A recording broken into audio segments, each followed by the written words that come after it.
Setahun berjalan, Yayasan Karya Bakti Esra Soro terus beroperasi dalam kegiatan sosial dan keagamaan sesuai dengan visi dan misi yang telah ditetapkan.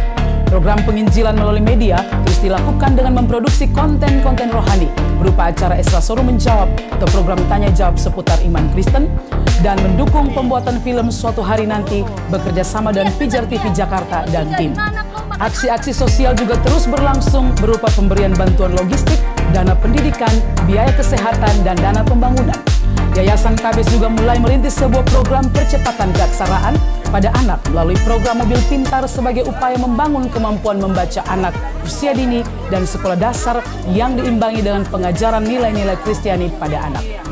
Kami berkomitmen untuk terus memberikan layanan terbaik dan bertanggung jawab sebagai bentuk syukur kami kepada Tuhan dan pertanggungjawaban kami atas kepercayaan dari semua simpatisan dan donatur setia yang mendukung pelayanan ini melalui doa dan dana.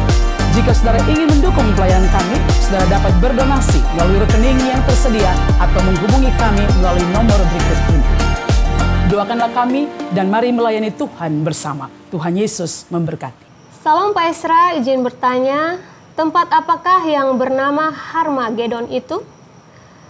Dalam Wahyu 16 ayat 16 berkata, lalu ia mengumpulkan mereka di tempat yang dalam bahasa Ibrani disebut Harmagedon. Jika yang dimaksud adalah lembah Megido yang namanya disebutkan dalam kitab 2 Raja-Raja dan kitab Sakaria, apakah berarti di akhir zaman semua manusia akan dikumpulkan di sana dalam arti sebenarnya? Atau itu hanya bahasa alegoris? Sebab tentunya luasnya takkan cukup menampung seluruh manusia. Mohon penjelasannya. Ya, Harmagedon itu dalam bahasa Ibrani ya. Har itu artinya gunung. Ya, Megido itu adalah nama sebuah lembah ya. Jadi Harmagedon, dan biasanya ini adalah satu tempat di Israel. Kalau kita misalnya pergi ke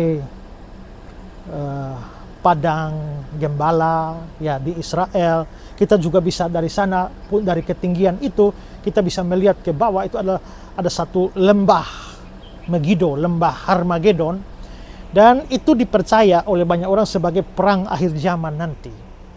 Nah, lalu pertanyaannya, apakah itu sesuatu yang harfiah atau sesuatu yang bersifat alegoris seperti saudara tanyakan? Nah, memang kalau diartikan harfiah kan jadi aneh kan. Kalau itu perang yang melibatkan sebuah bangsa, lah masa sebuah bangsa datang bisa ditampung di tempat itu? Ya jelas tidak mungkin. Karena itu saya lebih menerima hal itu sebagai sebuah alegoris atau sebuah makna yang tidak harfiah. Itu sebuah gambaran dari perang antara kebenaran dan kelaliman, perang antara Allah dan pengikutnya dan kejahatan atau iblis dengan pengikutnya, di mana pada akhirnya kejahatan dan iblis dikalahkan. Jadi itu adalah sebuah gambaran tentang perang antara Allah dan musuh-musuhnya. Memang kalau mau dibilang ya musuh-musuhnya dengan Allah tuh mana bisa diperbandingkan, tapi ya tetap ada juga seperti antikristus.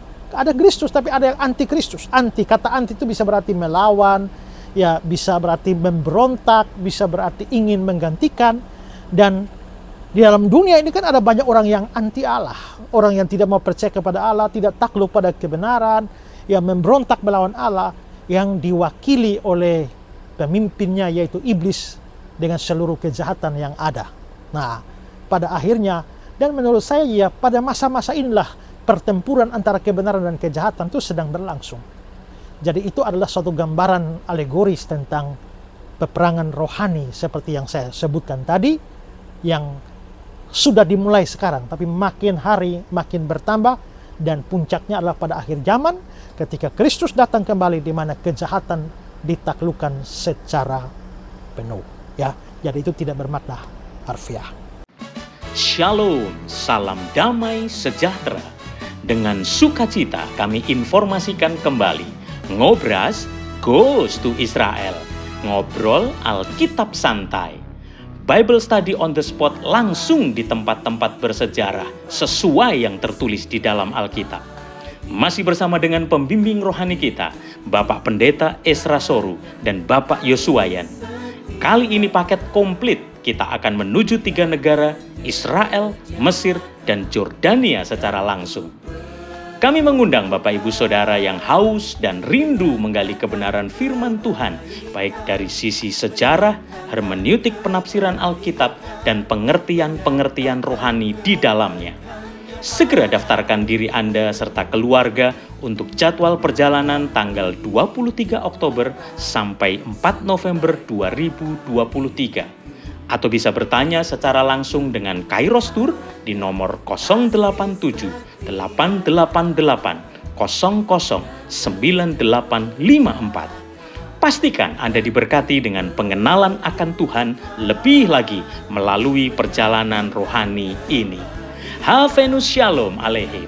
Kubawa berita sejahtera. Yuk yang pengen ke Yerusalem, kita jalan bareng Pak Esra. Pastikan booking seat Anda, Tuhan memberkati.